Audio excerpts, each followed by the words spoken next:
எடப்பாடி அண்ணன் மீது வைத்த விமர்சனம் 100% என்னை பொறுத்தவரை சரி. அதில் ஒரு பாயிண்ட் நான் பின்னாடி போக மாட்டேனா.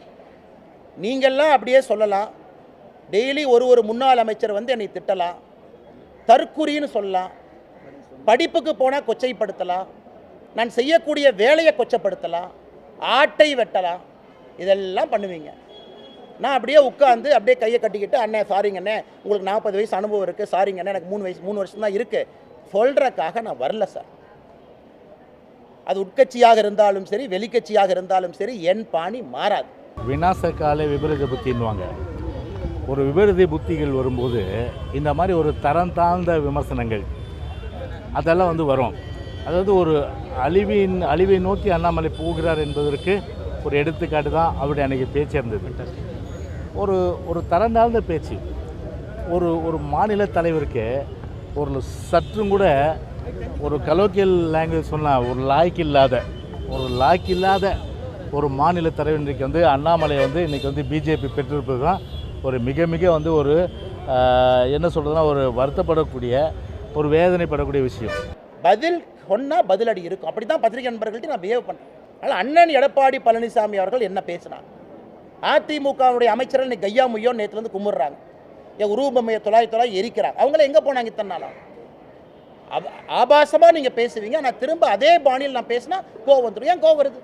சரி, 70 வயசு இருக்கக்கூடியவர் சொல்கிறாரு அரசியல் அனுபவம் எங்களுக்கு இருக்குன்னு ஜெயக்குமார் என்ன சொல்கிறாரு.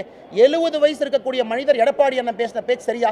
39 வயசு அண்ணாமலை விடுங்க, 70 வயசு எடப்பாடி பழனிசாமி அவர்கள் பேசினது சரியா? அதுக்கு ஜெயக்குமார் அண்ணன் விளக்கம் கொடுத்துட்டோம். கையை காலை பிடிச்சு ஒரு தேசிய கட்சியினுடைய மாநில தலைவர் எப்படி நான் பிஹேவ் பண்ணிட்டு இருக்கேன்? கையக்காலை பிடிச்சு அப்படியே எங்கள் அரசியல் பண்ணிட்டு இருக்கேன்னா? அண்ணாமலை பொறுத்தவரை அவருடைய நிலைப்பாடு என்னென்னா, அவர் ஒரு மாநில தலைவர் இல்லை, அவர் பிஜேபி என்கின்ற ஒரு கார்ப்பரேட் கம்பெனிக்கு ஒரு மேனேஜர். சார், அண்ணாமலையுடைய தகுதி என்ன? ஒரு 3 வருஷம் தான் அரசியல். பொதுச் செயலாளருடைய தகுதி என்ன? ஒரு கிளை செயலாளர், ஒன்றிய செயலாளர், அதன் பிறகு வந்து பல்வேறு, அதாவது சட்டமன்ற உறுப்பினர், நாடாளுமன்ற உறுப்பினர், அமைச்சர், ஒரு முதலமைச்சர். ஒரு கொடி பிடிக்கின்ற தொண்டன் கூட ஒரு கொடி கட்டிய காரில், அரசு காரில் ஒரு முதலமைச்சராக வர முடியும் என்று சொன்னால் அது அனைத்து இந்திய அண்ணா திராவிட முன்னேற்ற கழகத்தில் மட்டும்தான் முடியும். அப்படி உங்களுடைய நிலைமையே வந்து அண்ணாமலை, நான் பண்பாடோடு பேசுகிறேன், அண்ணாமலை மாதிரி தரத்தாழ்ந்து பேசலை. உங்களுடைய நிலைமையே ஒரு விட்டில் பூச்சி எத்தனை நாள் தெரியுமா? அதனுடைய வாழ்க்கையே 7 நாள். விட்டில் பூச்சி ஒரு முழுமையான அளவுக்கு பார்த்தீங்கன்னா வந்து ஒரு மின்மினி பூச்சி. இந்த அளவுக்கு தான் வந்து அண்ணாமலையினுடைய அந்த ஒரு அரசியல் நிலைமை இருக்குது. ஆமாங்க ஐயா, ஒத்துக்கிறேங்க ஐயா. 3 ஆண்டு தான் இருக்குது. அதில் அவர் சொன்னது வந்து அண்ணன் நியாயமாக தான் சொல்லியிருக்காரு, எந்த தப்பு இல்லை. ஒரு 100 மீட்டர் ரேஸில் அண்ணன் ஜெயக்குமாரன் என்ன சொல்லுவார்னா, எனக்கு 75 வயசு ஆயிடுச்சு, 50 வயசு அனுபவம் இருக்குது, ஒலிம்பிக்ஸில் அனுப்புங்கன்னு சொல்லுவாரா? 100 மீட்டர் ரேஸில் யார் ஓடணுமோ அவங்க தானே 100 மீட்டர் ரேஸில் ஓடணும். 3 ஆண்டு அனுபவம் இருக்கிறவங்க தான் 100 மீட்டர் ரேஸில் ஓடணும். ஜெயக்குமார் அண்ணன் வாதம் எப்படி இருக்குன்னா, அரசியலில் வயசாயிருச்சுங்கிறதுக்காக ஒலிம்பிக்ஸ் அனுப்ப முடியுமா? 10-15 ஆண்டுகள் விவசாயியாக இருந்திருக்கின்றேன், மாணவனாக இருந்திருக்கின்றேன், காவல்துறை அதிகாரியாக இருந்திருக்கின்றேன், இவ்வளவு செஞ்சிருக்கு. இதெல்லாம் அனுபவம் இல்லை. அரசியல்னால் கிளை தலைவராக ஒரு வெள்ளை வேட்டியை கட்டிக்கிட்டு வெள்ளை சட்டையை போட்டுக்கிட்டு கும்பிடு போட்டுக்கிட்டு அப்படியே எலெக்ஷனுக்கு பணம் கொடுத்தா தான் அரசியல்வாதியா? அது அவருடைய பாணியில் அரசியல்வாதியாக இருந்த அனுபவம் என்றால் இது இல்லைன்னு நான் சொல்கிறேன். அதனால் அவர் ஓட்டப்பந்தயத்துக்கு போவாரா? நாளைக்கு மோடி ஐயாக்கு ஃபோன் பண்ணி, அண்ணா எங்கள் தலைவர் 70 வயசு ஆயிடுச்சு, பொதுச் செயலாளர், அவருக்கு வந்து அரசியல் அனுபவம் தமிழ்நாட்டில் அதிகண்ணே, அதனால் 100 மீட்டர் ஓட்டப்பந்தயத்துக்கு அனுப்புன்னு சொல்ல முடியுமா? அதனால் இன்னும் அவங்க அந்த காலத்தில் உட்கார்ந்துருக்கிற மாதிரி 70 வயசு 60 வயசுனா இந்தியா மாறிடுச்சு. அவர்களுக்கு புரிவதற்கு நேரமாகும். வரும்பொழுது அவர்கள் புரிந்து கொள்வார். ஒரு மாபெரும் இயக்கத்தை பேசுகிறேன்னா அதுக்கு கொஞ்சமாச்சும் யோகியதை இருக்கா அண்ணாமலைக்கு? இல்லை தகுதி இருக்கா? பேசக்கூடிய அளவுக்கு வந்து உங்களுக்கு வந்து அந்த முகாந்திரம் இருக்கா? இல்லை. 1,12,000 பேர் இன்றைக்கி வந்து உள்ளாட்சி தேர்தலில் நாங்கள் நிற்க வைப்பேன்னா பல பூத்தில் ஆளே இல்லை. கேண்டிடேட்டுன்னு 1,12,000 பேர் கிடையாது. அப்படி இருக்கும்போது 1,12,000 பேர் வந்து நிற்க வச்சுட்டு வர்றாரு.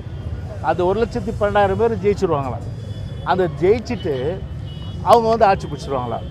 எப்படிப்பட்ட வந்து ஒரு கற்பனையான கோட்டையை இன்றைக்கு திரு அண்ணாமலை வந்து இன்றைக்கி வந்து சொல்கிறாருன்னா, எந்த அளவுக்கு வந்து பார்த்தீங்கன்னா இன்றைக்கி வந்து ஒரு கற்பனையிலே இன்றைக்கி அரசியல் பண்ணிகிட்ருக்காரு, கற்பனையிலேயே மிதந்து கொண்டிருக்கிறார்.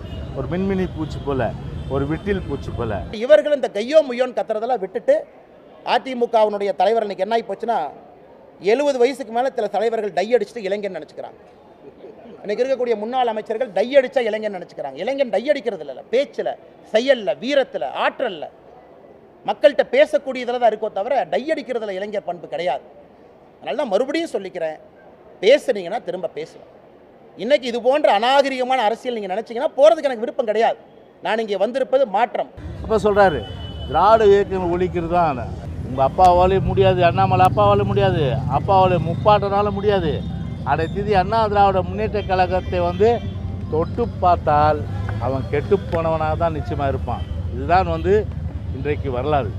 எனவே எத்தனை 7 ஜென்ம அண்ணாமலை எடுத்தாலும் சரி, அடைத்தது அண்ணா திராவிட முன்னேற்ற கழகத்தை இனி அழிக்கிறதுக்கு ஒருத்தம் கூட பிறக்க முடியாது. அப்படி நேற்று பிறந்த குழந்தை இது, கிட்டத்தட்ட மூணு வருஷம் குழந்தை. இந்த விட்டில் பூச்சி எல்லாம் இந்த கடைசி காலத்தில் என்ன ஆகுன்னா, இந்த பல்பு பெரிய அளவுக்கு பிரகாசமாக எரியும், அப்புறம் பார்த்தா டப்புன்னு ஃபியூஸ் போயிடும். அந்த மாதிரி ஃபியூஸ் போன அண்ணாமலையாக தான் இன்றைக்கி நாட்டு மக்கள் பார்ப்பாங்க. அதில் இந்த வாய்ஜாலம், இந்த உதாறு, இந்த சவால் விடுறது, இதெல்லாம் பேச்சோடு தான் உங்களுக்கு அடங்கும்.